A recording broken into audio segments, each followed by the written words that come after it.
Mjambo na karibu tena wapendwa wasikilizaji na watazamaji wa Kivu News Info. Tunakaribisha tena kufuata matangazo yetu ya asubuhi yaliyokuwa tarehe 31 Januari mwaka 2026. Na hapa ni Kivu News Info. Tunaendelea kuwa karibu na tukuletea taarifa za kweli kutoka kila kona ya Kivu na zaidi. Na nikumbushe tu kwamba kama ilikuwa ndo mara kwanza unaungana nasi kupitia mtandao wa YouTube, kabla chochote tunakusihi kufanya kitu kimoja.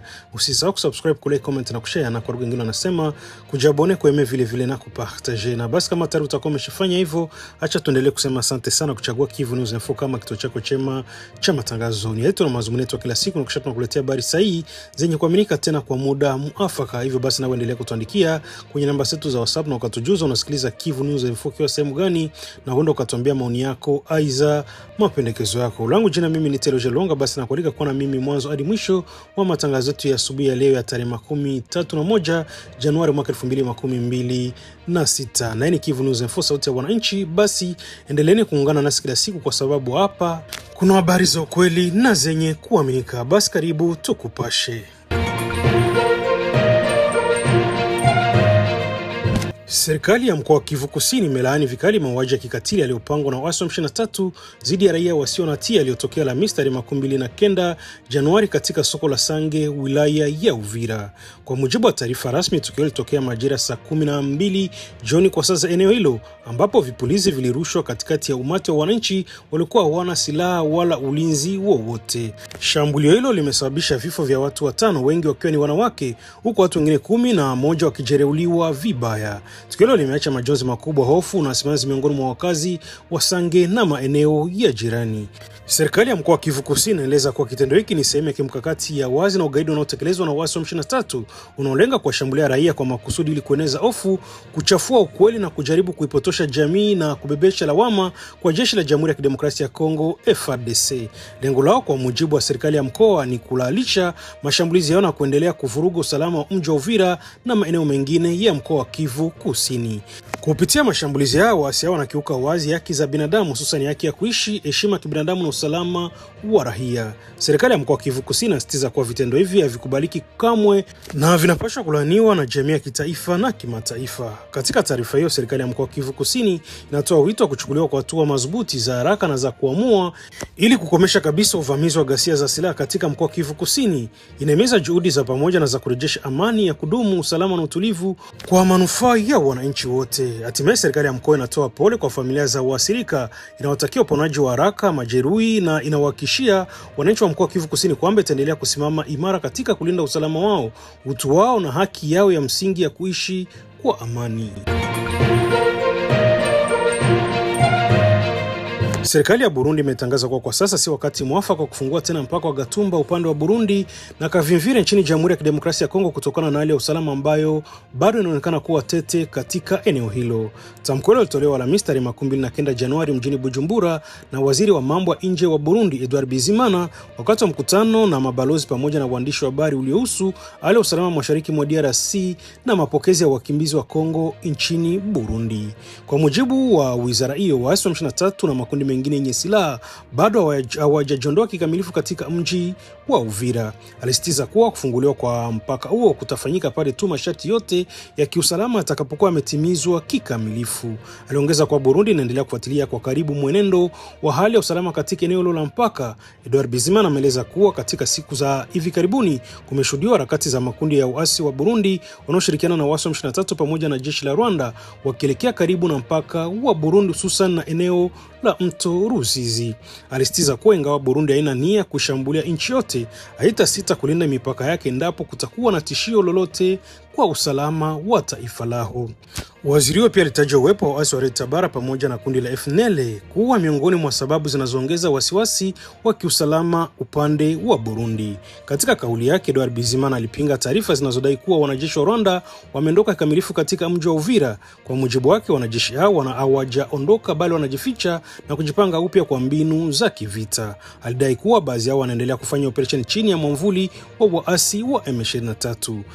Hatua hii ya Burundi inakuja licha kauli ya awali ya gavana wa mkoa wa Kivu Kusini Jean-Jacques Purusi Sadiki aliyekuwa amewahakikishia wananchi kwamba mpaka wa Gatumba na Kavimvira ungefunguliwa ndani ya masaa 22. Hadi sasa ahadi hiyo haijatekelezwa. Ikumbukwe kuwa mji wa Uvira ni kitovu muhimu cha uchumi wa biashara kati ya Burundi na Jamhuri ya Kidemokrasia ya Kongo. Kufungwa kwa mpaka huo kunaendelea kuathiri shughuli za biashara na maisha ya wakazi wa pande zote mbili. Icyo mwavuze c'imbibe zo kugururwa twabivuze Burundi ni tuzobanza kuraba ngene uwo mutekano wifashe. Twababwiye yuko mu minsi hari abantu bagerageje kumena bagomba kujabuka mu Burundi. Twavuze Red Tabara bafatikanye na FNL Nzabampema hanyuma na M23 n'abajya babafasha nyene kugira ngo basubire kuza gukora kwica abantu mu Burundi, ariko ntibabishoboye. Murumva rero kugira frontiere zugururwe nuko tuba twaravye neza yuko atantambamye, kuko kugura frontiere no munsi ngo ucuzugara kubera mutiteguye neza, mutaravye neza ko byose bikwiye, les conditions zikwiye, ntacu umuntu yo bakoze. Twebwe turifuza ko abo bakongomani bosubira iwabo bagasubira mu vyabo, ariko twebwe ku gice cy'u Burundi tuvuga tuti hari bitaragenda neza kugira ngo izo mbibe zugururwe. Imeripotiwa kuwepo kwa hali ya utulivu na usalama siku ya jana Jumatatu tarehe 13 Januari katika kijiji cha Mutabero kilichopo katika eneo la Luhanga, takriban kilomita 10 kutoka Mweso katika wilaya Masisi mkoani Kivu Kaskazini, baada ya mapigano makali kati ya waasi wa M23 na vikundi vya wazalendo vya eneo hilo. Kwa mujibu wa vyanzo vya ndani, mapigano makubwa yalizuka Alhamisi kati ya waasi wa M23 na makundi ya wazalendo kuanzia saa 10 alfajiri hadi saa 11 mchana kwa saa za huko. Milio mikubwa ya silaha nzito na nyepesi pamoja na mashambulizi ya mizinga ilisikika katika eneo hilo, hali iliyozua hofu kubwa miongoni mwa wakazi. Mashuhuda wanasema kuwa wakazi wengi walazimika kukimbia makazi yao kutafuta hifadhi porini au katika vijiji vya jirani kwa kuhofia usalama wao. Shughuli za kijamii na kiuchumi zilisitishwa huku shule na masoko vikifungwa kutokana na hali hiyo ya taharuki. Hadi sasa vifo na majeruhi bado hajulikani. Upatikanaji wa taarifa sahihi unazidi kuwa mgumu kutokana na kukatika kabisa kwa mtandao wa simu katika eneo lote kwa zaidi ya wiki 2. Hali inafanya kuwa vigumu kutathmini kwa usahihi athari za mapigano hayo, iwe ni upande wa hasara au wa kibinadamu au uharibifu wa mali. Ingawa hali utulivu imeshuhudiwa hii Ijumaa, hofu bado imetanda miongoni mwa wakazi wa Mutaberwa na maeneo ya jirani. Wakazi wanaishi kwa wasiwasi mkubwa wakihofia kurejea kwa mapigano wakati wowote. Wananchi wa eneo hilo wanatoa wito kwa mamlaka husika na vyombo vya usalama kuchukua hatua za haraka na madhubuti ili kulinda raia na kurejesha amani ya kudumu katika wilaya Masisi, eneo ambalo limeendelea kukumbwa na machafuko ya mara kwa mara. Makundi ya watu wenye silaha wanatambuliwa kuwa wapiganaji wa vikosi vya ADF wameongeza wigo na shughuli zao katika machifu mawili mengine ya wilaya ya Mambasa iliyopo takriban kilomita 100 kusini mwa magharibi mwa mji wa Bunia. Baada ya machifu ya Babila Babombi na Babila Bakwanza, sasa ni machifu ya Walese Karo na Walese Ndese yanayokumbwa na uwepo wa wapiganaji hao wenye itikadi kali za Kiislamu. Kwa mujibu wa vyanzo vya ndani, makundi haya yamekuwa kijipenyeza katika maeneo hayo tangu mwezi Machi mwaka 2025 alinofikia takriban miezi 10 na uwepo wao hadi sasa. Huduma za ufuatiliaji kutoka mashirika kadhaa yasiyo ya serikali tayari zimeandika na kudhibitisha visa vingi vya ukiukaji wa haki za binadamu vinavyodaiwa kufanywa na ADF. Miongoni mwa ukiukaji huo ni mauaji ya raia, uporaji wa mali, utekaji nyara na vitendo vingine vya kikatili. Mashirika hayo pia yanaeleza wasiwasi mkubwa kuhusu usalama wa hifadhi wa wanyamapori au Okapi, kwa kuwa machifu hao wapo karibu na eneo la hifadhi hiyo muhimu ya taifa. Tukio la hivi karibuni liliripotiwa tarehe 29 Januari katika kijiji cha Andimbuta kilichopo kilomita 26 kutoka Mombasa mjini kwenye barabara inayoelekea Nduye. Kijana mmoja akinusurika kifo baada ya kushambuliwa, tukio lilodaiwa kufanywa na wapiganaji hao wa ADF. Kutokana na hali ya kutokuwa na usalama, takriban vijiji 16 katika machifu ya Walese Karo na Walese Ndese vinaendelea kuachwa na wakazi wake. Wananchi wengi wanalazimika kuyama makazi yao na kukimbilia Mombasa, makao makuu ya wilaya hiyo, kwa hofu ya maisha yao na usalama wa familia zao. Shirika la kutetea haki za binadamu Convention pour le respect des droits humains imetoa wito kwa mamlaka mamlaka za kiusalama kuchukua kwa uzito tahadhari na kuzuia kutokea kwa maafa makubwa zaidi katika eneo hilo. Kwa upande wao, baadhi ya viongozi wa vyombo vya usalama wanasema tayari wamechukua hatua na wako katika hali ya mashambulizi tangu walipopokea taarifa hizi kutoka kwa mashirika ya kimataifa. Hata hivyo, jeshi linasisitiza kuwa mafanikio ya kudumu katika mapambano dhidi ya ADF yatapatikana tu kupitia ushirikiano wa karibu kati ya raia na jeshi. Na tujielekeze moja kwa moja katika wilaya Moba iliyoko katika mkoa wa Tanganyika, kusini mashariki mwa Jamhuri ya Kidemokrasia ya Kongo.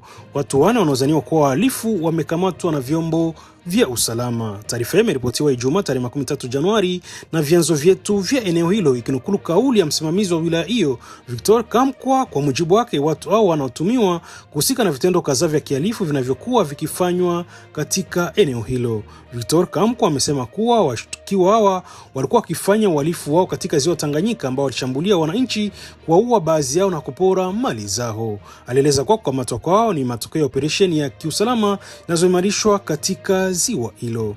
Watu 4 waliokuwa wakijihusisha na uwizi na uhalifu katika ziwa Tanganyika wamekamatwa. Wakati wa mahojiano wao, wenyewe wamekiri makosa yao. Uchunguzi unaendelea kwa sababu unaendelea kutaja majina ya watu wengine wanaohusika walikamatwa wakiwa katika operesheni yao ya uhalifu ndani ya ziwa, alisema msimamizi wa wilaya hiyo. Mamlaka za kiusalama zinaeleza kuwa uchunguzi bado unaendelea ili kubaini mtandao mzima wa uhalifu au na kuhakikisha kuwa wote wanaohusika wanafikishwa mbele ya sheria. Ikumbuke kuwa tu siku chache zilizopita wahalifu wengine 4 wanaotambulika kama maharamia wa majini walikamatwa pia katika ziwa Tanganyika ndani ya wilaya hiyo hiyo ya Moba. Kukamatwa kwao kunaonyesha juhudi zinazoendelea na vyombo vya usalama kurejesha amani na usalama kwa wakazi wa eneo hilo na kwa uvuvi wanaotegemea ziwa hilo kwa maisha yao. Mashariki mwa Jamhuri ya Kidemokrasia ya Kongo inaendelea kuzama katika mgogoro mkubwa wa kiusalama, huku taarifa mpya zikifichua ukweli mchungu. Vita vimegeuzwa kuwa biashara yenye faida kubwa. Nyuma ya mapigano yanayoendelea kuna mtandao mpana wa uhalifu wa kimataifa unaodaiwa kuhusisha moja kwa moja Rwanda kama mili wake mkuu. Kiini cha uporaji huu kinatajwa kuwa katika eneo la Rubaya, ambako uchimbaji wa coltan kwa njia ya kienyeji sasa unadhibitishwa kikamilifu na uasi wa M23. Kwa mujibu wa vyanzo vya ndani pamoja na uchunguzi wa shirika la kimataifa la Global Initiative Against Transnational Organized Crime, kila shimo la mgodi ni chanzo kikubwa cha mapato kwa waasi hao. Mtaalamu mwandamizi aliyewahi kuwa mjumbe wa jopo la wataalamu wa Umoja wa Mataifa, Jobel Baele, amesema wafanyabiashara wananunua madini hayo ulipa kodi kwa M23, kodi inayoratibiwa kutoka Rwanda. Anaibanisha kuwa licha ushahidi uliopo, shughuli za kibiashara zinaendelea katika nchi za mpito kama Rwanda, kana kwamba hakuna kinachoendelea. Kwa mujibu wake, huu ni mtandao wa uhalifu unaoandaliwa na kuendelezwa kimfumo unaohitaji uamuzi wa kisiasa na kisheria ili kuukomesha. Ripoti ya wataalamu wa Umoja wa Mataifa inaonyesha kuwa mgodi wa Rubaya pekee unaleta angalau $400,000 za Marekani kila mwezi kwa waasi wa M23. Mfumo huu wa kutoza kodi kwa lazima uishi kwenye mgodi pekee, bali umeenea katika shughuli zote za kiuchumi katika maeneo yanayokaliwa na uasi, ikiwemo biashara, usafiri na hata maisha ya kila siku ya raia, ambapo kila kitu kinatozwa kwa ajili ya kugharamia vita. Ripoti hii pia inabainisha kuwa rasilimali kama dhahabu na coltan zinazoandamwa na migogoro mashariki mwa Kongo zinasafirishwa moja kwa moja kwenda Rwanda, na kwa mujibu wa ushahidi unakusanywa kutoka vyanzo vya ndani. Takwimu zinaonyesha hali ya kutisha. Kati ya Januari na Juni mwaka 2025, mauzo ya coltan ya Rwanda katika soko la dunia yaliongezeka kwa zaidi ya 200% ikilinganishwa na mwaka uliotangulia. Ongezeko hilo halitokani na ugunduzi mpya wa migodi nchini Rwanda, bali inaelezwa kuwa ni matokeo ya mfumo unaopangwa na kusafirisha madini kutoka maeneo ya migogoro nchini Kongo kwenda Rwanda. Kwa mujibu wa chanzo hiki, kutengwa kwa mji kwa kimkakati kama Goma kuliwapa waasi na washirika wao fursa ya kuimarisha mfumo wa ukusanyaji wa kodi kwa lazima. Kutoa mji wa Goma kulitajwa kuwa ushindi wa kimkakati uliowezesha kukusanya mapato makubwa. Kwa wataalamu, tatizo kubwa ni ukimya na uzembe unaoizunguka biashara hii haramu. Madini ununuliwa, kodi ulipo na kwa M23 kutoka nje ya nchi, na katika nchi za malipo shughuli zinaendelea kana kwamba hakuna damu inayomwangika. Kwa hitimisho, wachambuzi wanasema bila kuvunja kabisa mtandao wa kifedha haitawezekana kumaliza vita mashariki mwa Kongo. Amani kwao haitapatikana kwa silaha pekee, bali kukataa kabisa vyanzo vya fedha vinavyolisha mtandao wa uhalifu unaoendelea kuungamiza maisha ya mamilioni wa raia.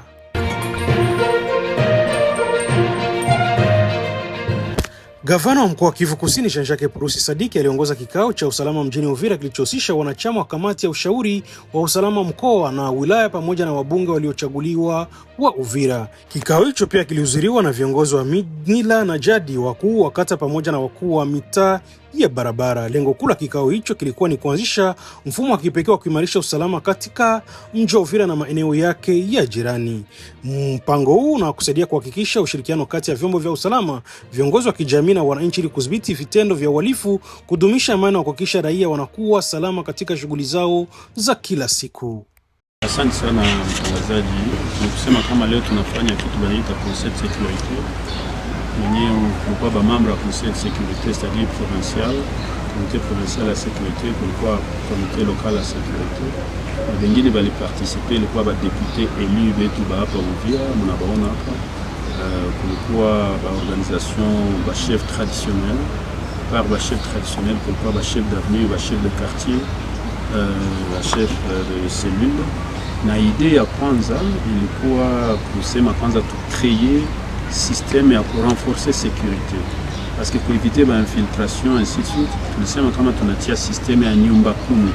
Tulicharger maire de la ville accompagné na wengine ba acteurs bote atusaidie que chaque 10 maisons kulikuwa chef wa ile 10 maisons, na wale mtakuwa banamuke na ba jeune na ba papa aussi, na ile 10 maisons itakuwa na rapporter na collecter situation en sécurité, inapandisha yulu ku gouverneur, kwa maire, kwa commandant région ainsi de suite, kwa gisi tuye gisi ya kugere problème ya insécurité.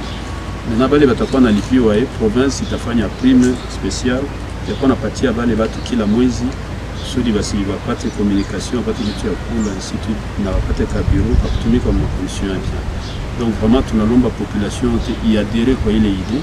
Kama unaona mtu mweko fo, msimuue, msimuatake, msimutorture, mnamubeba directement bakubwa ya mairie, na kwa gouverneur, mnambeba kwa commandant ya armée ou kwa militaire yote, na tunabaassurer que bientôt ma prison na ma cacheuse itaanza fonctionner très très bien, na ba juge ba magistrat batakuwa na watanza kazi yao.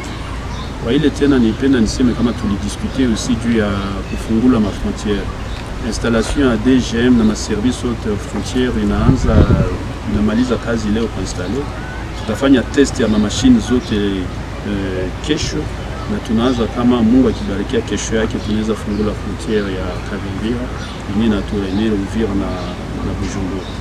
Na par ile tulifungula deja pour Kalonzo, tunafurahi kuona kama activités zinapita bien kumai, na ingine kitu ni kusema sasa retour ya batu. Pour tulidiscuter aussi possibilité ya batu yetu ba déplacer wanaishi humu wakimbia vita na ba réfugiés baanze tutapana signal bachunge kwanza kidogo, tuangalie kama mamine anti-personnel hazikuwa placé par ennemi, parce que tulikuta masomo moja hapa tulikuta mamine ma grenade, heureusement basoda yetu walicheki walizitosha deja, mais kuangalia kama batu yetu wanafunzi wasipate ile problème. Ndio maana ici quelques jours tutamaliza ile batanipatia rapport, na ile tutadécider rapidement kusudi wanafunzi waanze rudia ba déplacer barudi na ba réfugiés barudi. Tulidiscuter aussi mambo mingi ya mataxi kusudi batu yote baanze lipa taxe rapidement. Mwenye kwa nalipa kwa patriote aanze lipa, na kuangalia baba mama watu ya chini watoto hao wanaenda vitu kilo kwa tu. Ili instruire ministre wetu wa finance hapa en place commission ya kuangalia ya kupunguzia wale bamere mataxi na kusupprimer mataxi zenye haziko za lazima, c'est-à-dire za chini mataxi za mingi bapunguze, baanile zile mataxi. Mtu wa chini asikuwa analipa kitu. Commerçant mwanakuya anaanza activité commerciale, mpatie délai ya kusema bwana hautalipa mataxi kwa hii period kusudi uanze business, iangaje batu, icrée mouvement. Na benye sasa wanafanya matata bapendi lipa bali tutabakia mkasho. Vraiment plus rien ne sera comme avant. Kuna vitu ya zamani itakuwa sambe. Anakukuta uko petit kuna arme pale. Hapa tunasema aussi yenye biko na maarme, anatembea kunyang'anya telefone ya mtu, intimide mtu na arme, kumchomokea mnyumba, piga masasi ovyo, ile vinaisha na mnaona kama inaanza kuanguka kama. Donc tunasema bale bote kesho wa VDP na wengine wataenda kuma théâtre d'opération, kuma zone, kuma ligne de front, kule ndio tutawapatilia l'État armée, tutawapatilia assistance na province itafata. Et batabakia muvile itakuwa tu ba militaire, c'est-à-dire FARDC na maunité zingine na police nationale congolaise yenye itajira installée d'ici quelques jours.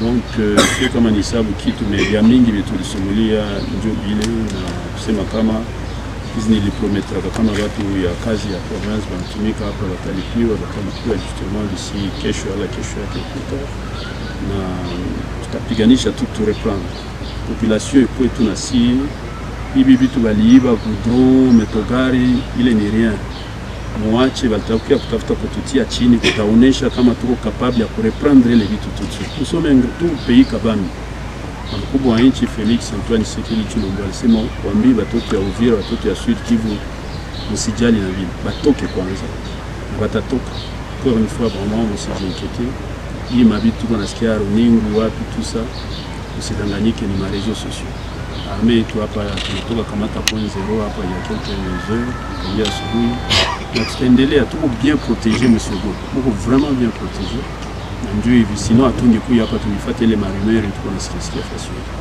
donc amani narudia na tunapigia mkubwa wa nchi Felix Antoine Tshisekedi Tshilombo asante sana vraiment kuona dédicace yenye anatia maibi kuona engagement anatia maibi na moyen ainsi de suite tunapigia première ministre Judith Suminwa na ensemble ya gouvernement FARDC tunapigia ndugu wetu wa VDP wazalendo asante wa armée burundaise na population yote maire de la ville administrateur du territoire, chef d'avenue, chef de quartier.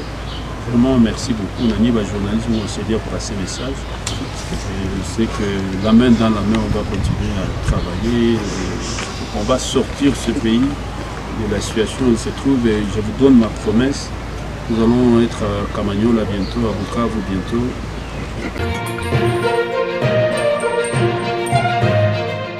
Katika mji wa Baraka mkoani Kivu Kusini, jumla ya siku 11 sasa zimepita tangu kukamatwa na kuwekwa kizuizini kwa njia isiyo halali kwa mwandishi wa habari Thomson Unji Batangalwa bila mamlaka yote ya kiraia, kiutawala wala kijeshi kutoa maelezo rasmi kuhusu hatima yake. Hali imezua wasiwasi mkubwa ndani ya jamii ya wanahabari ambao wanalalamika ukimya wa muda mrefu kwa mamlaka husika na wanataja tukio hilo kuwa ni la kukamatwa kiolela. Kutokana na hali hiyo, wanahabari wa maeneo ya Fizi na Uvira wametangaza uwezekano kuchukua hatua kali, ikiwemo kutangaza siku za ukimya wa habari maarufu kama silence radio kama njia kushinikiza kuachiliwa mara moja na bila masharti ya mwenzao. Wanatoa pia wito kwa mamlaka za mkoa na za kitaifa kuingilia kati haraka ili haki itendeke. Kumbuka kuwa Thomson Unji ambaye ni mtangazaji na mwandishi wa habari katika Radio Le Messager du Peuple pamoja na chombo cha habari cha mtandaoni ya Mbaletu TV alikamatwa Jumatano tarehe 22 Januari katika mji wa Baraka. Kwa mujibu wa vyanzo kadhaa vinavyoaminika, kukamatwa kwake kunadaiwa kuagizwa na Jenerali Amuri ya Kutumba. Tangu wakati huo, Thomson Unji anadaiwa kushikiliwa katika selo ya ofisi ya pili ya jeshi Birode ya mkoa wa 33 ya kijeshi iliyoko uko Baraka. Kwa mujibu wa maelezo ya mke wake, alikamatwa wakati akijiandaa kusafiri kuelekea Uvira kwa shughuli zake za kikazi zinazohusiana na taaluma yake ya uandishi wa habari.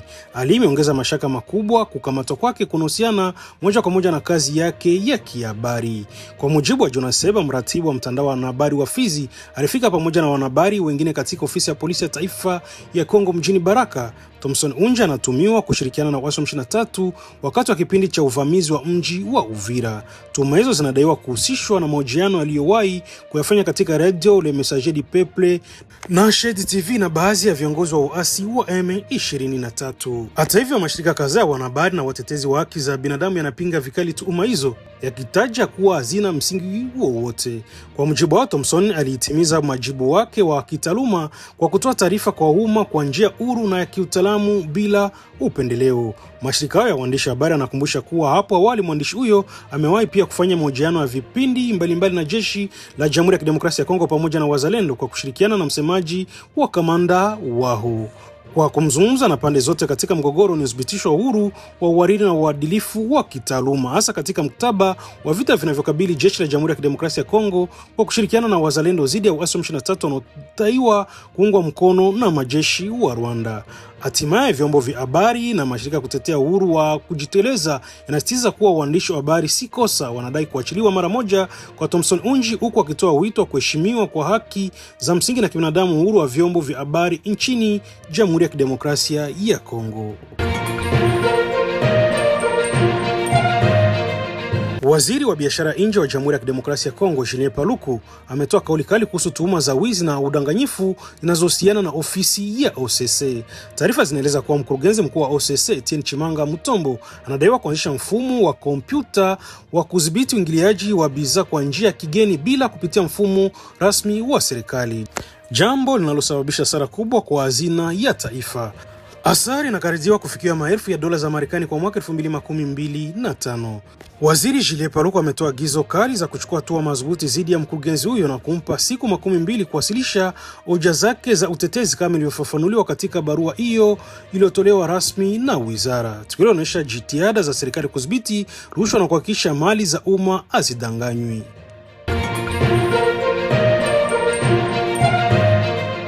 Na tujelekeze huko Rwanda, ambako rais wa Rwanda Paul Kagame alikutana ana kwa ana na rais wa Togo ambaye pia ni mpatanishi mkuu wa Umoja wa Afrika katika mchakato wa amani mashariki mwa Jamhuri ya Kidemokrasia ya Kongo. Baada ya mazungumzo haya ana kwa ana, viongozi hao wawili walikutana na kundi la wataalamu walioteuliwa na Umoja wa Afrika, ikiwa ni viongozi wa zamani wa Afrika, rais wa zamani wa Nigeria, rais wa zamani wa Ethiopia, rais wa zamani wa Botswana na rais wa zamani wa Jamhuri ya Afrika ya Kati. Mazungumzo yalijikita hasa katika hali ya usalama mashariki mwa DRC, maendeleo na juhudi za kidiplomasia zinazoendelea na njia za kuimarisha utaratibu kati ya jitihada za upatanisho za kikanda na za bara ili kusonga mbele amani, usalama na utulivu katika eneo la maziwa makuu na mbuga za kati ya Afrika.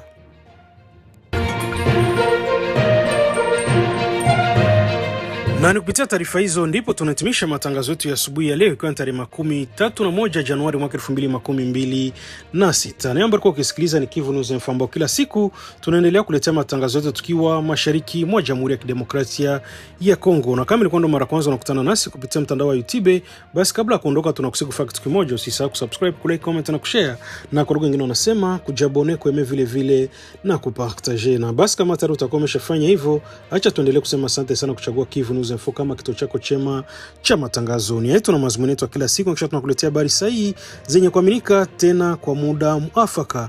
Hivyo basi na uendelea kutuandikia na ukatujuza unasikiliza Kivu News Info kwa sehemu gani, na uende ukatuambia maoni yako aiza mapendekezo yako. Kingine ambacho ni muhimu zaidi, unaweza kubonyeza kwenye titre ya habari na itakupeleka moja kwa moja hapo chini kwa description, ambako utakutana na linki mbili. Linki ya kwanza ukibonyeza itasababisha unajabone kupitia channel yetu ya WhatsApp, na linki ya pili itasababisha unajumuika pamoja nasi kupitia grupu letu la WhatsApp. Na baada ya kufanya hivyo itarahisisha sana usipite na chochote kipindi ambako tutakuwa tunakupatia habari mpya kupitia channel yetu hii ya YouTube. Langu jina mimi ni Teloje Longa, sina la ziada ila tu acha niendelee kutoa shukrani zangu za dhati kwamba ulikuwa na sisi mwanzo hadi mwisho wa matangazo yetu ya asubuhi ya leo, ikiwa tarehe 31 Januari mwaka 2026. Na hii ni Kivu News Info, sauti ya wananchi. Basi acha tukutakia asubuhi njema yenye mafanikio tele, na wewe tena tukutanane kwenye matangazo yetu mengine ya baadaye.